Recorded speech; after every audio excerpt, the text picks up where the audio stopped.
Sir, चुनावी राज्य है झारखंड और आरएसएस का एक हाई पावर सम्मेलन यहाँ पर हो रहा है।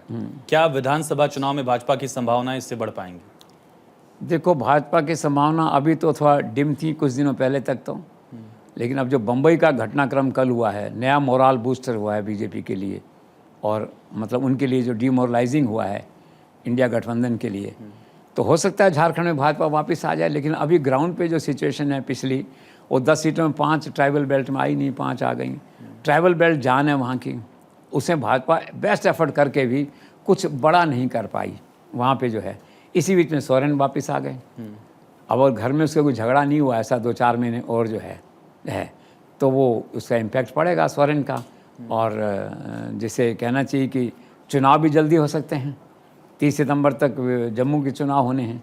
इसका 23 दिसंबर पिछली बार झारखंड में चुनाव हुए थे, मतगणना 28 को सरकार बनी थी, तो वो तो दिसंबर में जाती है।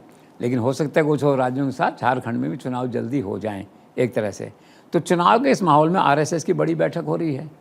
अब हो सकता है आरएसएस की बैठक का एक एजेंडा तो होता है कि जहाँ चुनाव होते हैं वो लोग जाते हैं, इम्पैक्ट होता है उसका, एक माहौल बनता है, मोमेंटम बनता है। लेकिन मतलब तो एक पहलू है उस सारी बात का जो है। तो हम ये कह सकते हैं बीजेपी के लिए टफ है, चैलेंज है, बाकी नेवर नो। कारण क्या है कि 11th आवर पर नरेंद्र मोदी, अमित शाह कुछ ऐसा कर देते हैं मोमेंटम लाकर, उड़ीसा में किया जैसे, लास्ट ईयर राजस्थान में कर दिया, छत्तीसगढ़ में कर दिया, मध्य प्रदेश में कर दिया। तो वो चमत्कार वो लोग करते हैं, ऐन वक्त पे ऐसा मुद्दा लाते हैं, दिमाग घूम जाता है वोटर का और वोट बीजेपी को जाता है। तो हो सकता है झारखंड में कुछ ऐसा कर गुजरे वो। लेकिन आज जो आकलन, जो स्थिति है, तो बीजेपी के लिए थोड़ा टफ है झारखंड, ऐसा लगता है।